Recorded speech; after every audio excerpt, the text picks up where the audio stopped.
Tese de doutorado pioneira no país, desenvolvida por uma professora de Sergipe, realiza um estudo sobre um transtorno conhecido como descalculia. Você já ouviu falar? Então vamos conhecer mais sobre isso na reportagem de Cláudio Rocha e Remy Costa. Dona Maria Eulália explica que ainda na infância percebeu que havia algo diferente com a filha. A princípio, ela não conseguiu alfabetizar no primeiro ano, porque ela não memorizava as letras, ela trocava muita letra, foi difícil, ela não conseguiu.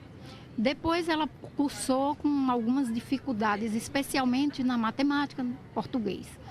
E aí, quando chegou já numa fase mais de 14, 15 anos, apresentaram-se então outras coisas. Por exemplo, todos os dias eu tinha que explicar a ela e fazer a conta no papel, porque que o dinheiro que eu estava dando a ela dava para pagar o transporte dela, do irmão e fazer lanche. Então era uma situação que não era normal. Durante anos foram inúmeras idas ao médico para tentar descobrir sobre o que de fato se tratava. Somente em 2015, Juliana, hoje com 32 anos e formada em gastronomia, foi diagnosticada com descalculia, um transtorno neurológico específico de origem biológica que afeta a habilidade de uma pessoa em compreender e manipular números. Uma criança, por exemplo, ela confunde as operações matemáticas. Ela não tem a noção do que é o antecessor e o sucessor de um número. Ela confunde os números, por exemplo, se só muda a ordem ou casas, o número 210 e 201, por exemplo. Então ela confunde em dizer qual é o maior e qual é o menor desses dois números, tá?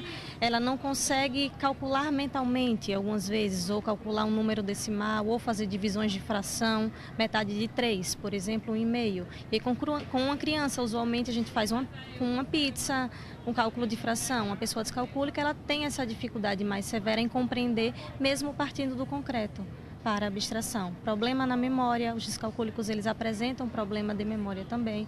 Então são várias funções que são afetadas, que não necessariamente com a matemática propriamente dita, mas com a lógica.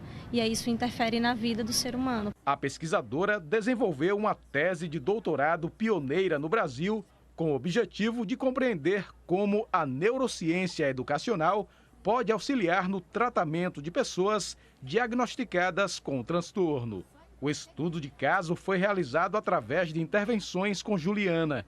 O trabalho foi dividido em entrevistas e atividades que auxiliaram no processo de aprendizagem. Então, inicialmente, ela foi encaminhada para um acompanhamento neuropsicológico. Então, foram feitas avaliações neuropsicológicas. Essas avaliações me trouxeram resultados das funções mentais que estavam comprometidas. Então, eu identifiquei que ela tinha problema com atenção, com memória, com concentração, com organização espacial, temporal. Então, as 10 intervenções que eu realizei foram voltadas para esses resultados específicos dessas avaliações. Todo o processo durou 1 ano.